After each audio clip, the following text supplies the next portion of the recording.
This is the Leadership in Insurance podcast, brought to you by FinPro Search Partners. Insurance companies are businesses and they need to look for the long term and be sustainable. We went from 0 to 1 and now it's going from 1 to 100. Insurance as a concept, as a kind of service, is brilliant. The execution is what we're looking at now. I think the companies that are going to succeed are the ones that are going to understand and master the art of intent. When we talk about innovation, we lean too heavily to think about technology and we don't think about creating a culture of innovation. I think innovation is essentially continuous improvement of existing processes and platforms and product. Right? It's got to be easy. It's got to be seamless.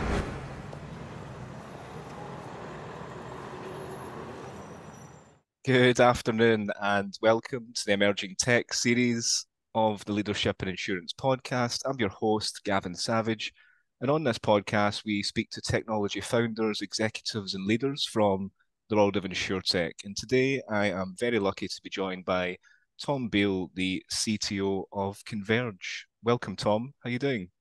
Hi, Gavin. How you doing? Thanks for having me. Yeah, great.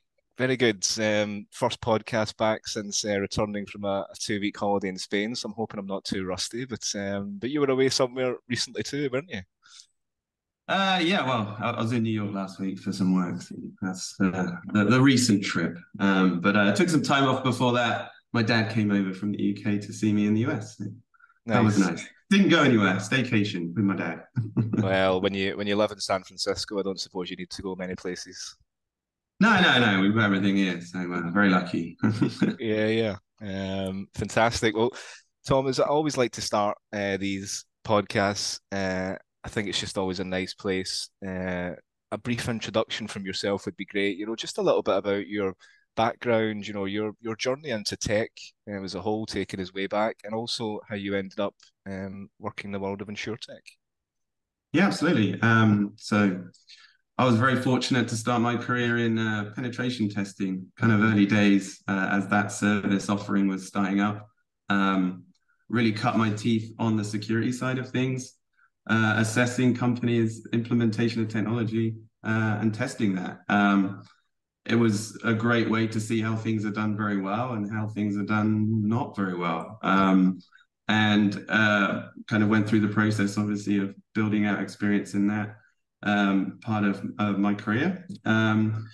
Alongside that, security consulting as well, more broadly, with sort of compliance requirements and compliance needs. Spent a lot of time writing reports on findings in that space and kind of working with customers to remediate those issues. Went into starting my own businesses then. So started my own company providing secure hosting. It was a little bit before kind of cloud really existed. So we offered something equivalent to what the cloud is today.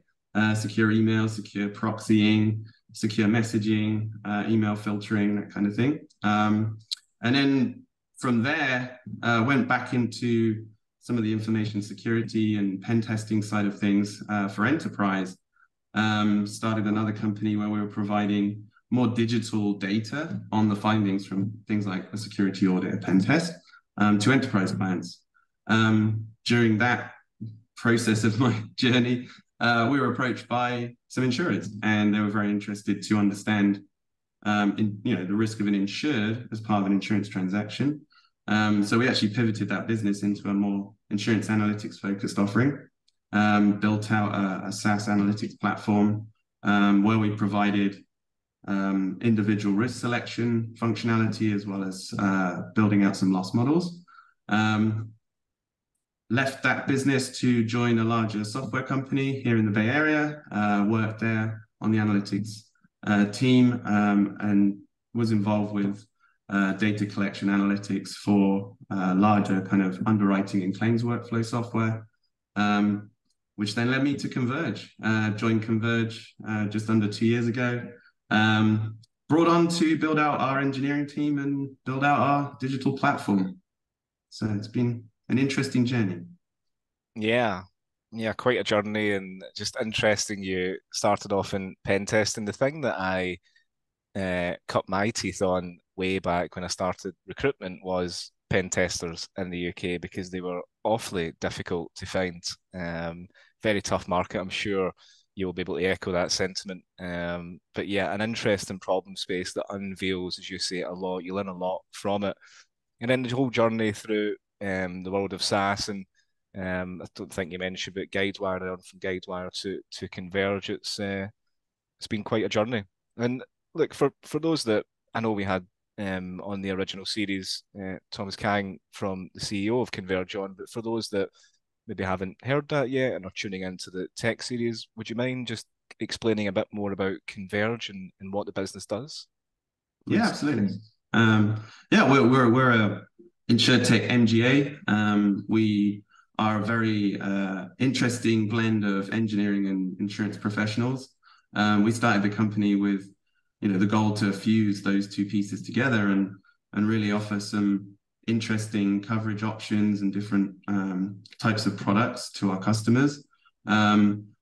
Really, and again, I'm saying it again, but really focusing on making sure that the insurance professionals are supported by technology and technology supported the other way, and that blend of expertise comes together and really helps the customer and our brokers and partners. So we are very tech enabled, but with a very big emphasis on underwriting. Thank you. And the space of cyber within insurance for me is actually one, as I've navigated the past 12 months working in insurance and insurtech, one that's just quite fascinating to me. It's up there with the likes of other trends that we're seeing within, for example, climate tech and how we insure weatherable events, etc. But like the whole cyber events, cyber attacks, the evolution of risk quantification within insurance there's always been it seems like a bit of an enigma in insurance. Like, how do we insure it? How do we quantify that risk into dollar value? What you're touching on there at Converge, building loss models without the challenge is building it without the data, i.e., within cyber attacks or climate, there's no data there to back up insurers to insure it.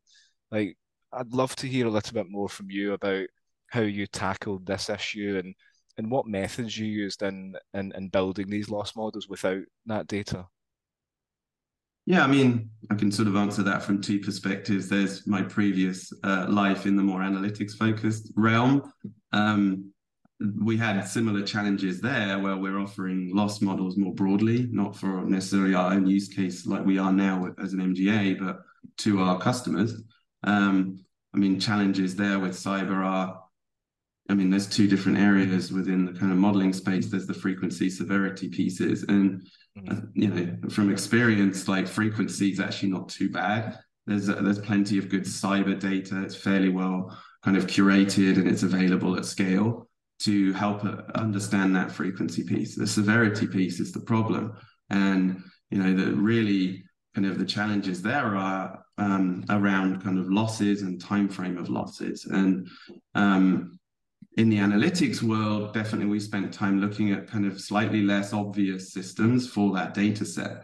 So looking at, accounting and invoicing systems and kind of talking more with legal services and law firms to understand some of the impacts of that claims process, the timeframes and the costs at quite a granular level can help with that severity piece. Obviously, you need that data at scale to be meaningful, but you're having to kind of look at systems that aren't necessarily a cyber data set or even necessarily like an insurance data set. It's more that accounting piece and maybe some of that legal area. So that was an interesting piece on the analytics side. Within an MGA, obviously, we're more fortunate. We've got a claims handling process. We have a claims team. So we have claims data on our side that's very specific to our coverages and our underwriting process. And one of the things we've been doing heavily is to bring that together and make sense of that in the same space. So putting a lot of effort into our data models, how we curate, collect, and store that and make sense of that data has been a big piece of how we build out our platform. Obviously, once you've got good data, you've got good access to data, you've made good sense of data. Applying that to scoring and modeling becomes easier because it makes sense, and we can do investigations and see where there's correlation and reasonable kind of ways to move forward in that area. So And that's really been our main focus, is making sure we've got a good foundation to go from and really kind of create that feedback loop of underwriting data, underwriting actions, claims data and claims actions kind of working together. That really gives us a good view of how we're doing as a business specifically. Interesting. And I mean, again, the space that is, cyber attacks, cyber events, because I think at Converge, correct me if I'm wrong, you work with large organizations, but you really focus on small to medium enterprises. CISOs or chief security people within these organizations, we see them picking up, quant risk or risk quantification, to try and tackle cyber events. But I think that failure to understand the value in it, I still see a bit of a challenge there. Like for you, starting out in Converge and to where you guys are now, like where do you think the gaps are within cyber risk management, both from a quant and tech perspective? Like, are there any obvious ones or any trends that you're kind of seeing at the moment? I mean, definitely. When you get into small businesses, there's kind of two pieces to it. Offering a service that you have to, off your own back, pick up and do something with and spend time on really is quite a challenge for that small company. They're trying to make revenue and succeed and survive. I mean, they have other focus areas. So, traditionally, I think we've offered like services to people as part of a package, and that's worked to a degree. But it requires the company to actually take action off their own back. Definitely, what I'm seeing with requiring companies to obtain insurance or do certain things with certain controls contractually or from a regulatory perspective has really helped bake that into the way they do business. So that's definitely one area. It's kind of a forcing function, but it definitely has helped us see obviously an uptick in SMB submissions and requests for insurance, and we're seeing very specific limits because of contractual requirements, for example. From a controls perspective, that's definitely happening too. Where I'm also seeing kind of an interesting space is where we're obviously seeing small companies utilize very powerful cloud platforms, embedding some of these controls into those spaces and making it very easy to implement those into your technology stack as a small company is key. It's a low friction way to make sure that controls are being implemented. So do you feel like the kind of reticence of cyber insurance is really not there anymore? Because again, small to medium businesses, there will be things that they're trying to focus heavily on, and there's things that are nice things to have. And I always think cyber's in that nice to have. It's like it probably will never happen to us. It's low frequency. It could be high impact, but who's going to attack us? Who's going to want to hack into us and provide a cyber attack? Probably not. So we'll just leave that for down the line. Like, do you see that reticence still there when you approach businesses, or do you think people are really on top of it now and definitely put it in the top 3-4 things that they must have? I think it's definitely much more prominent in people's minds. I mean, ransomware has helped no end to like really bring that home. It's, it doesn't discriminate. It's pretty broadly rolled out. I mean, if you're running a vulnerable version of something, you can easily become a victim. Attackers are very sophisticated in making you click a link, transferring some funds, they're getting pretty good at that side of things. And I think we've all seen those emails come in on a daily basis, and some of them you have to double take, and they're an obvious entry point. And I think people are very much more aware of the risk of that happening, especially kind of senior leaders within those smaller businesses. Boards are definitely more conscious of it. It's a conversation topic that comes up frequently. But as I was saying, like contractually, if you're a small business and you want to work with another business, we are seeing a lot more requirement to have insurance, cyber insurance specific coverage, as well as other insurance coverage, for you to even sort of enter into that transaction with the other party. And that's helping kind of drive the kind of need for insurance. But as part of that offering in the cyberspace, we obviously work with those companies to talk about controls, and there's risk management as part of that. So coming up with a very frictionless way of going through that process with that insured is important. But that requirement to have it is definitely helping a lot. And how is the process for, going through assessing one's infrastructure, assessing one's, need for cyber insurance and that resiliency in there? You guys, it's quite clear. It's all about, frictionless. It's easy. It's accessible.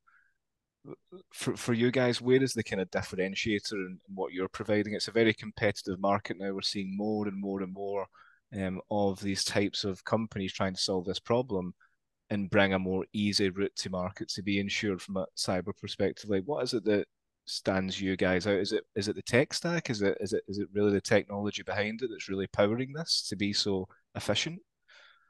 It's a bit of both. So we've spent a lot of time really kind of breaking out how we perceive the risk of an insured on our side and mapping that to our coverages. And that's important from a understanding kind of the impact of how we structure what we're offering in a quote option and coverages associated. So that's a kind of insurance plus tech thing. On the tech side, we've really pushed hard on building out a true platform, architecting something that's scalable, so that as an insurtech MGA starting out, we have the flexibility to try out new ideas, try out new insurance products quickly. There's a lot of interesting movement in this space. The technology allows us to be more, I'm trying to think of the word, lost my train of thought. Trying to be a little bit more kind of nimble in the way that we offer and package up new kind of products. And when I talk about products, they're insurance products. So, we'll have we have insurance professionals that know that side of the market, and they're very interested to try out these new ideas. If they don't have a flexible, extendable, scalable tech stack behind them, that really isn't possible. We don't want to go into a space where, well, we've got this new offering we want to bring to the market. It's going to take us 6 to 12 months to bring, package it up and get it out there. We've architected a platform that allows us to load in these new ideas and kind of get them out to market quicker. So for us, that obviously helps us, adapt according to market conditions, but also offer new, more exciting kind of options there on the insurance side from a cyber perspective. It's important as well on the tech side, to focus on that real-time assessment piece, as well as maintaining an ongoing assessment of the risks that you have as part of your portfolio. We are a transactional platform for underwriting and claims management, but there's a big analytics piece to it too. There's a lot of data collection. There's a lot of assessment going on to manage the performance of our portfolio as we grow that out. So it's transactional plus analytics platform together. All of that's built to do real-time analytics and real-time data collection and real-time assessment. So our underwriting flow is a real-time process. The system is helping the underwriter go through a process to underwrite either manually or automatically as part of that transaction. So a big goal of that is turnaround time and automation. And so, I mean, what is turnaround time for you guys at the moment? You mentioned 6 to 12 months being potentially maybe an older process style or what clients are used to. Like, how quickly can you guys turn that around with your real-time analytics and extensive tech platform? It's, I'd imagine, fairly quick. Oh, and I mean, transactionally, on a sort of submission side of things, at the probably most granular level, you're looking at minutes. Wow.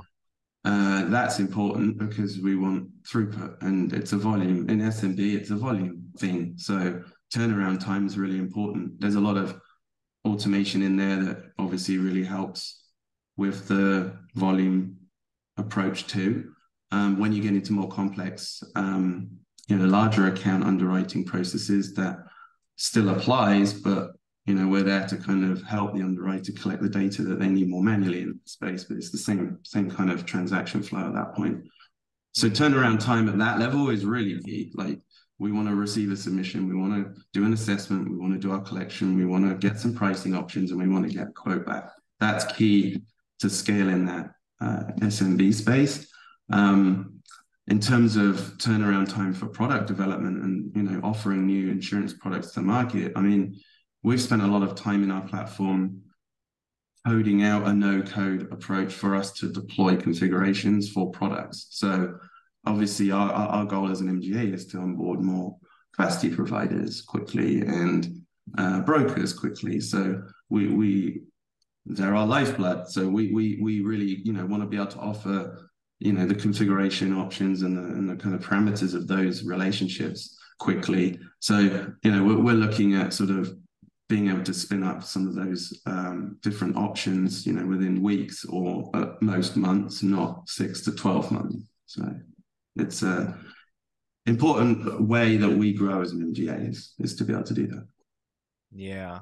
And from a claims perspective, I mean, is that, I always think the onboarding is, so impressive what the likes of you guys can do and others that are innovating in insurtech. But I sometimes often feel like it's obviously bad for insurance if we speed the claims up or we get better at it in a way. It's quite funny, but are you guys in control? You obviously being an MGA, usually the claims goes back to the insurer and the insurer pays out. Like, do you guys have some sort of capacity to, influence that claims process at all off the back of a cyber event? Yeah, so we have an in-house claims team. So we do process our claims. Obviously, we work with our capacity provider and insurer as well, but we do process claims in-house. And it's a big part of that feedback loop I mentioned earlier. We provide and collect a lot of features and data around underwriting. But when you apply that to the claims process as well in-house, you've got a really nice feedback loop from an efficiency standpoint and process standpoint amongst the company. But behind all of that is a very well curated data set that's end to end. So that really does help. One of the key things that we really focus on is kind of underwriting to the kill chain, and the kind of MITRE attack framework is a key piece of like how we structure some of that data. We apply that to underwriting, we apply that to claims, and they kind of come together in a very common space. That's a good way to make sense of some of that more complicated cyber data, plus some of the more complicated insurance data too. That's definitely key. Amazing. And from our conversation, in our prep call all those weeks ago, it was clear to me that DevOps played a significant role in your operations. First of all, I'm always keen to know, it's in such an evolving space and word DevOps. What does it mean to you? And has there been any obvious, or are there any obvious challenges of implementing DevOps as a service, especially regarding the such complex data access and security that is the space in insurance? So there's two questions there. No, absolutely, that's fine. It's a very broad topic. I could talk all day on it. I mean, it's a really key part of being able to be nimble and flexible in our platform architecture, right? We have some great DevOps people with good DevOps experience that really help us. We'll probably come to this in a minute, but I mean, we're heavy users of containers and various pieces of infrastructure to aid microservicing and things like that. So like we're in a cloud space. We require DevOps to spin up infrastructure at scale, configure infrastructure at scale using code that can be checked in, reviewed, and managed as part of your code base, like you would for anything else in your stack. So that's really helped us kind of bring infrastructure and kind of those sort of onboarding cloud services into the same code base as everything else we have. But those people's experience really allows our developers to, test, develop in, reasonably affordable environments that are close to what we have in our production space. And to your point, extending DevOps, not just keeping DevOps focused on engineering, because it is development operations, but almost expanding that a little further, right? One of the key things I've been doing with people on my team who have that experience is to really kind of push some of those tools out to our actuary, director of cyber. Like there's people that are kind of not necessarily directly in the engineering team, but they benefit from some of that tooling. So kind of going outside of just the engineering space and kind of extending that out to a broader audience is a really important piece of how we kind of make sense of the data that we've spent time collecting and curating. So it's key. It's a broad topic. I mean, it powers CI/CD. It powers a lot of our software development lifecycle. It's baked into everything we do. We're very keen in our business to make sure that our engineers have some experience with DevOps themselves. So there isn't kind of a push to have a very isolated function that does it. I think, my kind of mantra is that all the engineers should have some experience of it, with some key leaders in that space to help kind of guide all of the engineers to think and build in that way. Yeah. I mean, as you say, it's so broad. I mean, we could probably do a full episode just on that. So Yeah. We'll move on. But I mean, it's clear again from our chat, you mentioned that your team deploys, multiple times a day using CI/CD. It's clearly impacted in a positive way the way you can be so agile in how you guys perform with your partners. In the insurance industry, I'm always keen to kind of chat about different CTOs' approach. And one of the approaches you mentioned to me, which I thought was interesting, was your everything as a code approach. Like, first of all, could you explain what that is? What is kind of everything as a code approach? Yeah, so it's funny. We have two pieces. There's everything as code and then no code at all. So I could kind of go into both. It's kind of interesting, but from an engineering perspective, everything as code is just making sure that everything that we do on the engineering side, related to our stack, is built out, configured, and maintained as code. So I mentioned previously cloud infrastructure. So all of your infrastructure that you build and load into an environment is handled and managed through a code base. Just as much as we have microservices built in Python, that's a code base. Just as much as we have a front end built in React, that's a code base. Your infrastructure is all code too. We don't manually configure anything at various levels within the infrastructure kind of space. Your cloud services are built out in code. Your containers are configured as part of your code base. Your CI/CD pipelines and configuration around how we run tests is all in code.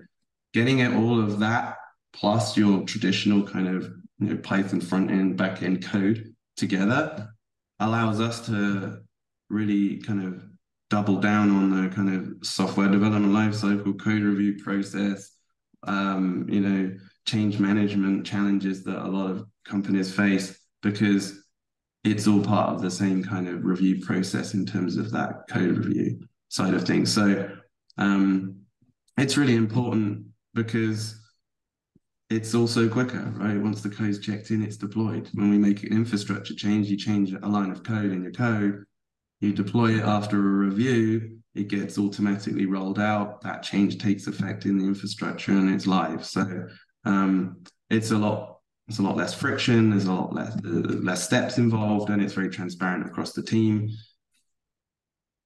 We maintain diagrams and documentation for key parts of our platform, but frankly, that's usually for more external audiences. Internally within the engineering team, because everything's in code, I can see the code, I kind of know what's going on. You don't need a diagram to necessarily describe it because it's there. So getting into that space is critical. We were very fortunate at Converge. We started from scratch. It was a brand new platform.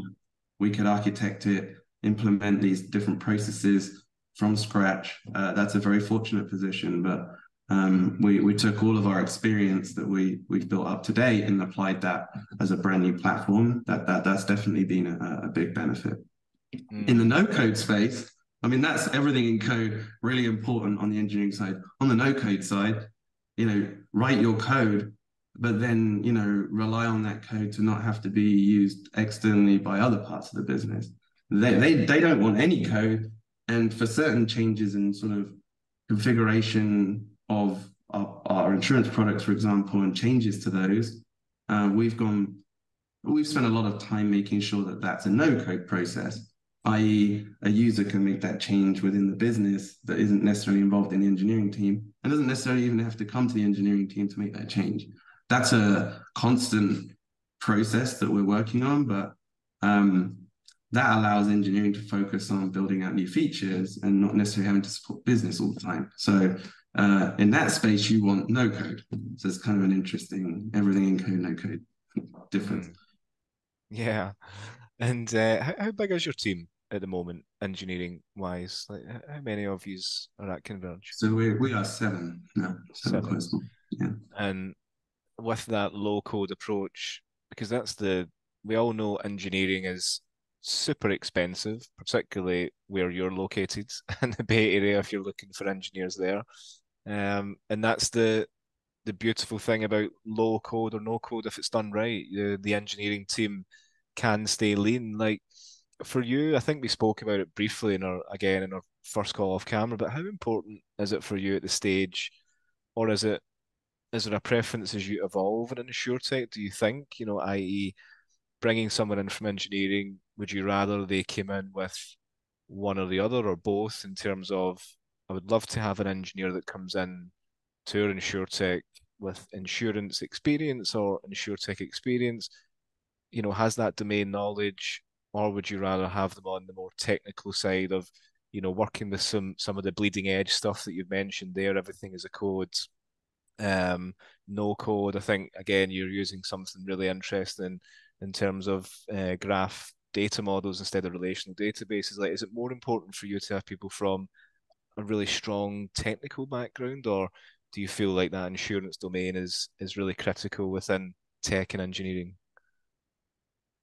It depends. One, it depends what they're doing, and we're quite early stage. So our core team, none of us are insurance professionals. I have colleagues that are definitely insurance professionals, but on the engineering side, we've all had some good experience of working in the insurtech space, and specifically cyber insurance, which is very helpful from a context perspective early days.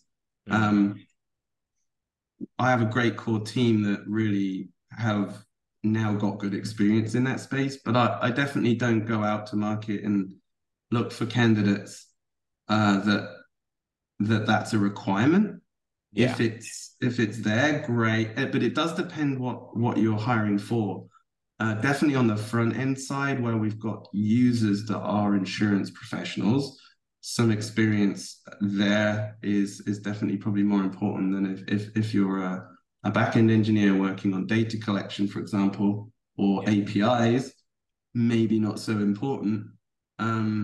Or are you more involved with building out a digital rater and therefore like some experience of how things are rated and what actuarial processes happen there? I mean, that's definitely a preference. So it does depend what you're kind of being primarily tasked to do. We're in a fortunate space where we work very closely with our insurance professional colleagues, and we've gained a lot of experience from them. I think vice versa, they've gained a lot of experience from us on the engineering side. So that's helped us kind of come up to a good level. I definitely wouldn't say it's a requirement though. It's definitely preferred though, if it is there. Yeah. Yeah, no, it's something I hear a lot. It's always very much, it's never an essential, but I think it's obviously advantageous, but it's always interesting to get your take. And I think that was really interesting. Maybe if it's on the front end, then yes, on the back end, not so much. Really going down to a more granular level. I guess before we kind of conscious of your time, but before we finish up, I'm always keen to kind of unpack the culture of one's company. There's such early stages where it's constantly evolving, new people are coming in. Like, as a hiring manager, as now the CTO, what is the culture? What is the culture at Converge? Do you think is it harbored on, for example, something like the lean startup is constant iterations, constant innovation, collaboration? Like, how do you kind of define your startup culture at Converge? I mean, people's everything. So hiring the right characters and people, I'm really proud to have a very diverse team. I really like that diversity brings lots of different ideas. and diversity comes in many forms. But that's important at the very heart of it.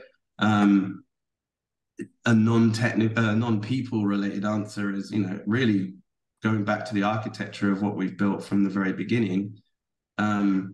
We've architected something that really allows our engineers and any future engineers to join the company and innovate and try something. We're very, we promote in the team trying new ideas, and it's that age-old thing, but that fail-fast mentality is important, right? No idea is a bad idea. I mean, some are not great, but like no idea is a bad idea. Let's discuss it. Let's move quickly, implement it. If it doesn't work, throw it away. If you've got an architecture that allows you to run that POC, validate the output and the results of it quickly, and then productionize it quickly, then you are able to constantly innovate and take people's ideas and actually make them happen. We highly encourage that amongst the team. And that I think helps when you're in the engineering space to kind of feel like you're able to, grow in your role, learn a new technology. I think if what you're building on and around as a platform isn't architecturally sound, that's quite hard to do and can get quite difficult. So it's a combination of people being willing to kind of have that idea, share it, and run with it, but us having the architecture and the processes to be able to do it quickly and then decide if it worked or failed. And then don't ever be afraid to throw it away. No one ever kind of did anything wrong, came up with a bad idea. It's like, oh, it didn't work. Next thing. And we do that all the time. That's like part of our very kind of specific agile process. You got to test things out, try them, get them in, see if it works. Some things are more kind of thoughtful than others. I mean, some things you can test and throw away quite easily. You mentioned earlier kind of graph database technology. We made a decision early on to commit to that and move away from relational database technology. That's really helped the business, but it comes with a risk because we'd never actually applied it commercially as the kind of persistent store for our systems. We went through a more arduous process to evaluate that decision, but I'm glad we did. I think as part of that, we weren't afraid to try it though and see where it landed, and it landed in the right place, and that's helped us. And you could use that example many times over in the business of how we've got to where we are today. There's great technology out there to help solve problems. Go out and try it out and see if it works. It's always been that way, but it's getting even more important to have that mindset with ML and AI and all of the advancements in that space. That is not slowing down, that's getting faster. So you've got to have a system you can implement that around. So yeah, it's important to have both the mindset and the people, a good team. They do have that context, but they're not afraid to go and try it, and there's an architecture that supports it. Well, clearly it starts from, the leadership, those within those respective roles like yourself, and you foster that environment to allow these engineers to be able to come to the table with their ideas and be able to fail at something, and that's okay, we'll throw it away, we'll start again, because I think that's so important, within engineering. It's so it can be quite an introverted space, and I just think that creating that environment, which clearly just from listening to you speak, that's obviously an environment you've naturally created within your team. So yeah, it sounds great. And it's very important, I think, on a team structure, from a team structure perspective.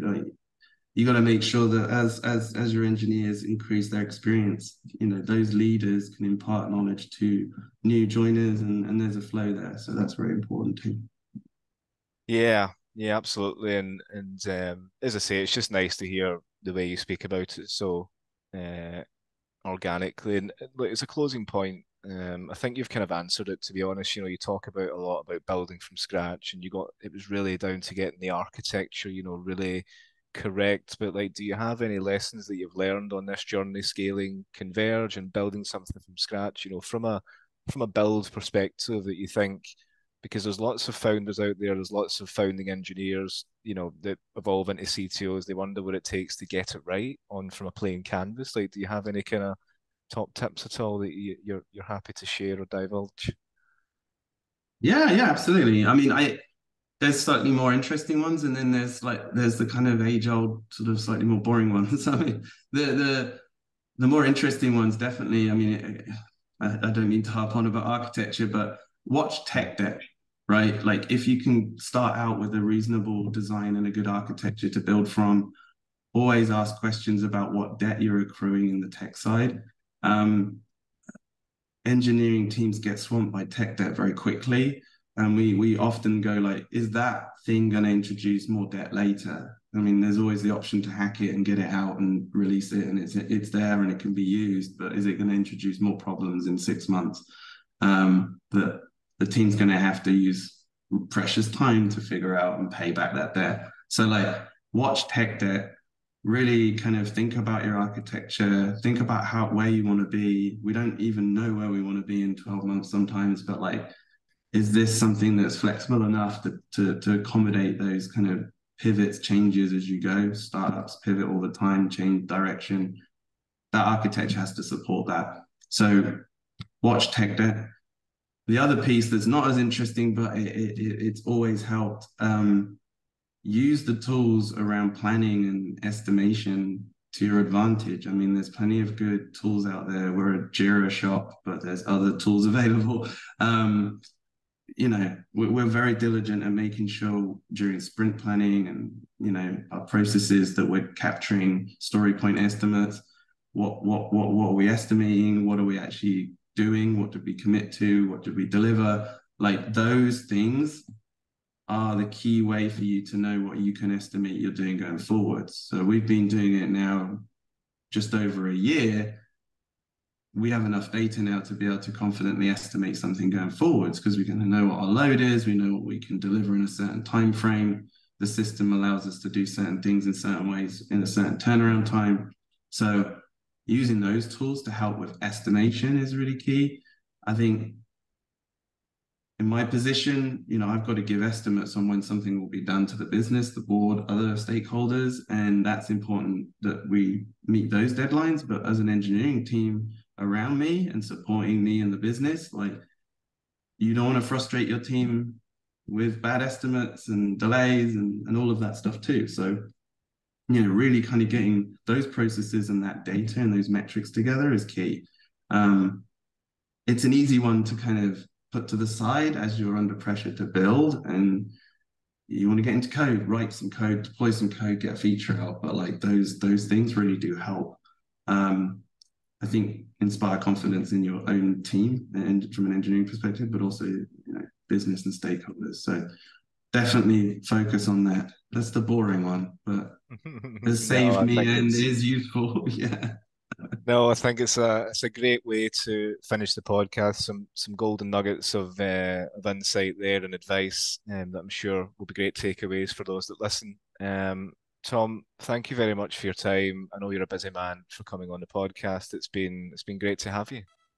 Thank you so much.